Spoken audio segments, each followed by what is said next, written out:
Yesu nama He says, the money that I don't have, but I give you what I have. That is the power of the name of Jesus Christ.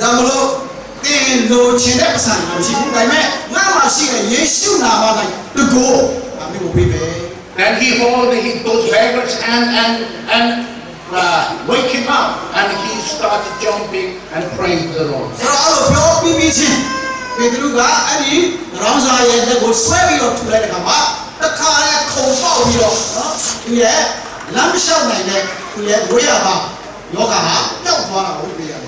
We do not preach when it is convenient.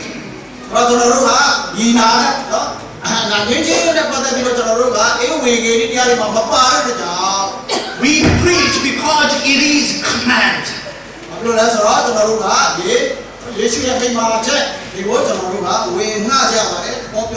The Apostle Paul said in 2 Timothy chapter 4 verse 2,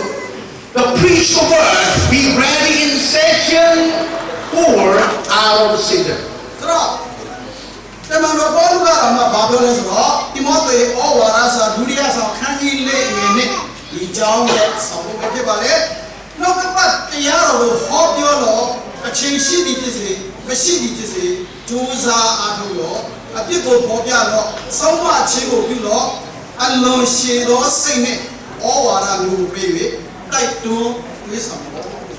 That is the theme of our graduation ceremony.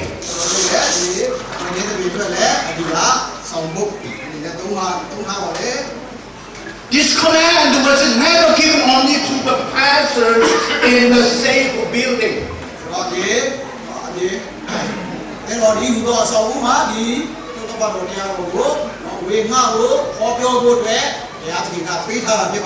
It was given to the man and woman who carried the gospel into resistance, darkness, and spiritual confrontation.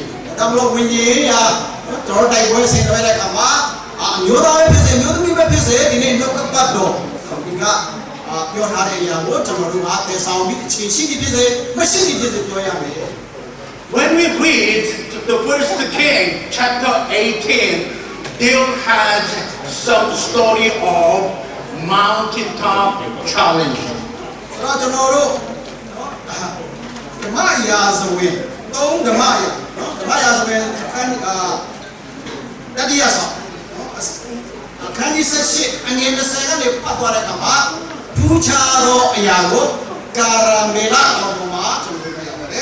What we see in the mountain challenge is not just history. It is a template for the ministry. It is the Elijah, the man of God's challenge.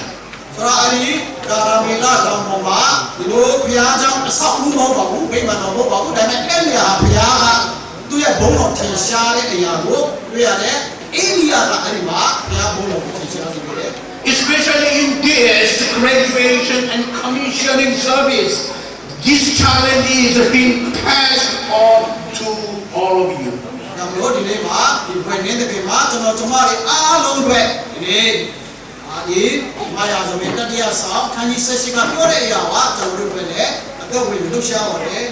The point to verse 1 is, how long will you waver between two opinions?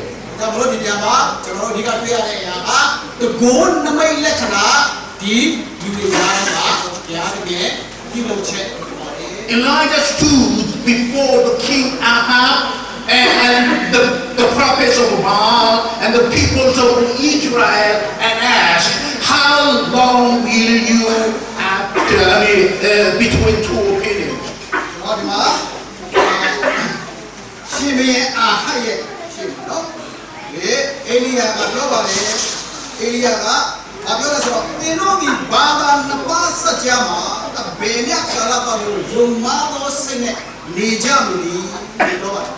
But the biggest problem with the people said nothing.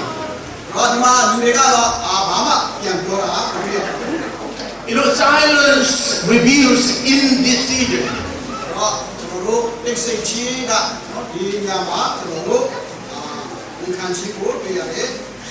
Indecision reveals divided loyalty. ဒါကြောင့်မလို့ဒီနေရာမှာနော်ဘုရားသခင်ရဲ့နော်ဒါဘုန်းနမိတ်ခါတဲ့ယောသားချင်းရဲ့နော်လက္ခဏာတွေနဲ့တိတ်ဆိတ်ခြင်းကနိုင်နေတယ် God was not absent from Israel. God was not totally forgotten from Israel, but he was no longer exclusive. He was no longer number one in their faith and life. ဒါလို့ဘုရားသခင်ဒီဣသရေလလူမျိုးတွေပဲမဟုတ်ပဲနဲ့ဒီနေ့သူ့ကိုယုံကြည်တော်သူအားလုံးတွေနော်ထင်ရှားတဲ့ဘုရားသခင်ဖြစ်ကြောင်းဒီနေရာမှာသက်သေပြုတာတွေ့ရတယ် Elijah did not invite them to reflect just the day. He demanded a decision. You have to decide now. တော့အေလီယာကဒီနေရာမှာအာဖရတေဘာစဉ်းစားပါတွေးခေါ်ပါဒီလိုလုပ်ပါလို့မပြောဘူးဒါပေမဲ့မင်းတို့ဘယ်လောက်ထိယုံမှားတော့စိတ်ရှိလဲဒီနေ့ဆုံးဖြတ်ပါလို့ပြောတာ And every generation must answer this question for itself. ဒါမလို့ကျွန်တော်တို့ဒီဟာကဒီနေ့ပဲတကယ်ကောင်းတဲ့ဆောင်ဖို့လက္ခဏာဖြစ်ပါတယ် Dear Christian soldiers and graduates of our ceremony today, the graduation is not only about the finishing a season. ဒါမလို့ဒီနေ့ဘွယ်နေတပင်းဆိုတာကဒီနေ့ပဲပြီးဆုံးသွားပြီးတော့အဆုံးသတ်သွားလို့မဟုတ်ဘူးဒီနေ့ခရစ်တော်ရဲ့စစ်တီတော်များစတင်ပြီးတော့တိုက်ပွဲဝင်ရမယ်ဝိညာဉ်တိုက်ပွဲဝင်ရမယ်ချိန်ဖြစ်တယ် It is about the choosing whom you will serve as you step into the next one. ဒါမှမဟုတ်ဒီနေ့ဘယ်ရောက်တဲ့အကြောင်းဒီကြောင်းသားများနဲ့ပြိဿများတွေဒီနေ့ဘယ်ဖျားကိုကျွန်တော်တို့ရွေးချယ်မလဲယုံမှားသောစိတ်နဲ့ကျွန်တော်တို့အသက်ရှင်နေအောင်မလဲ Elijah said, if God is God, follow him. If Baal is God, follow him. ဒါမှမဟုတ်အေလီယာကနော်ရှင်းလင်းပြတာလေဒါပြောပါလေဘာလာပြီးဘုရားဖြစ်တယ်ဆိုရင်သူ့နောက်လိုက်ပါဒါမှမဟုတ်ထာဝရဘုရားဒီဘုရားဖြစ်တယ်ဆိုရင်သူ့နောက်လိုက်ပါရွေးချယ်ပါလို့ပြော We can challenge the world in that way. ဒါကြောင့်မလို့ကျွန်တော်တို့ကဘာတတ်ကဘာယူလေကျွန်တော်တို့ဒီလိုပဲစင်ကုန်မှုပြီးအောင်မဟုတ်ဘူးလား If Buddha is God, follow him. If the Son of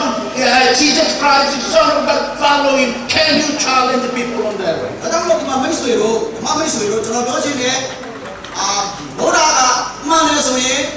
လိုက်ပါရွေးချယ်ပါဒါမှမဟုတ်ဘုရားသခင်သားတော်ယေရှုကမှန်တယ်ဆိုရင်ဟောသားတော်ကိုရွေးချယ်ပါလိုက်ပါဒီအရာကိုကျွန်တော်တို့ရွေးချယ်ပြီးဒီနေ့ဝေငှရမှာမဟုတ်ဘူးလား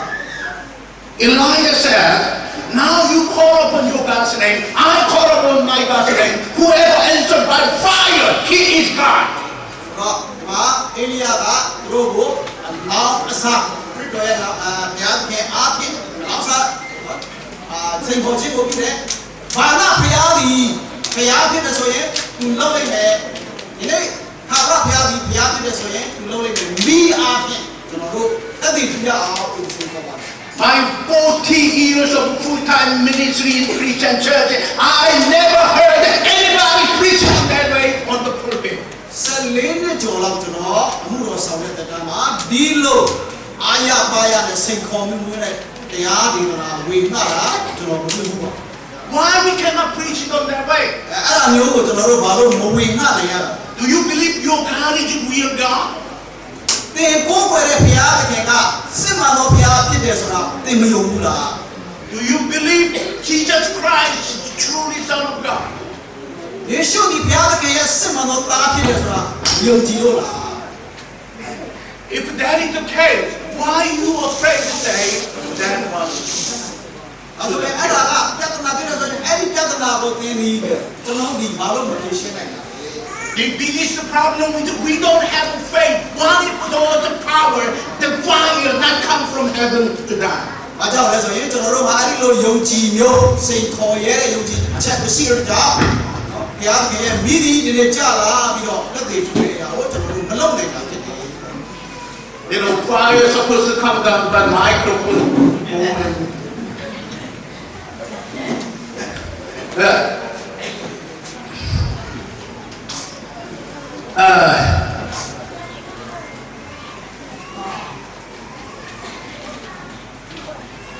You know, all other people, they said, what you say is right. What would you say? Well, you're well spoken. Well, yes. ဆိုတော့ကျွန်တော်တို့အားလုံးစကာ ကားပြောမကောင်းကြဘူးလားစကားမပြောနိုင်ကြဘူးလား All the people in the church, not the outside of the people, not only outside of the people, people inside of the church, they want to hear whoever answered by fire, they want to hear that story. ဆိုတော့ဒီမှာဒီမှာလည်းမှာရှိတဲ့လူတွေကဒီမှာပြပမှာရှိတဲ့လူတွေကဒီနေ့နော်ဘုရားသခင်ဒီစစ်မှန်သောဘုရားဖြစ်တယ်ဆိုရင်နီးနဲ့လောင်ရမယ်ဆိုတဲ့နော်ဒီပူဇော်ခြင်းစေခေါ်မှုမျိုးကိုကျွန်တော်တို့လုပ်နိုင်တော့ဘုရားပြရမယ်ဒါကိုလည်းကြားချင်ကြပါတယ် By grace of God, I have a chance to visit over 30 countries and to preach the gospel. ဘုရားသခင်ရဲ့ကျေးဇူးတော်တက်တဲ့ကြောင့်နိုင်ငံပေါင်း30ကျော်ကိုဒီဧဝံဂေလိတရားကိုကျွန်တော်ဝင်လာပြရမယ် And then many churches, they sing a song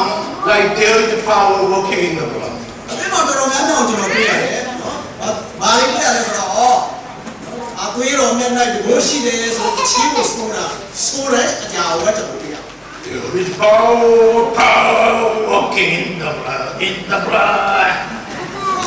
ချင်းအပြင်နော်အဲ့ဒီဟာကိုအသွေးတော်၌ဒီလိုရှိတယ်ဆိုတဲ့ဟာကိုတချင်းအပြင်ပဲဆိုတာကိုတွေ့ရတယ်လက်တွေ့တွေ့ရတယ် People sitting over there, they say, where? ဆိုတော့ကျွန်တော်တို့တွေလည်းဒီလိုရတယ်မမလေး And the next Sunday come again, we say, there is power working in the blood. လက်ဆက်ပြီးတော့ဒီချင်းကိုဆိုလို့ရတယ် Not the people outside of the church boundary, inside the people who are sitting inside of the church, they say, where is the power? ကျွန်တော်တို့ပြင်ကလူတွေကတော့ဒါတွေကိုတိမမအောင်ဆုံးမလည်းမဟုတ်ဘူး။ဒီတော့ရဲ့ပြင်မှာအတွင်းမှာရှိတဲ့ဒင်းသူဒင်းသားတွေယုံကြည်သူတွေကတော့ဒီအတွင်းတော်နဲ့တဘိုးရှိတယ်။ဒါဆိုတဘိုးတော်ရှိတဲ့အအတွင်းတော်ဘယ်မှာလဲ We say there. ။ကျွန်တော်တို့ပြောတယ်ဟိုမှာ They say, where is there? ဆိုတော့ဘုရားကမေးပါလေဟိုမှာဆိုတာဘယ်မှာလဲ We say there. ။ကျွန်တော်တို့ကပြန်ဖြစ်တယ်ဟိုမှာ They say, where is there? ဆိုတော့ဘယ်မှာလဲဆိုရဟိုမှာဆိုတာကျွန်တော်တို့ကသက်သေမပြနိုင်ဘူး It's about time the power, those power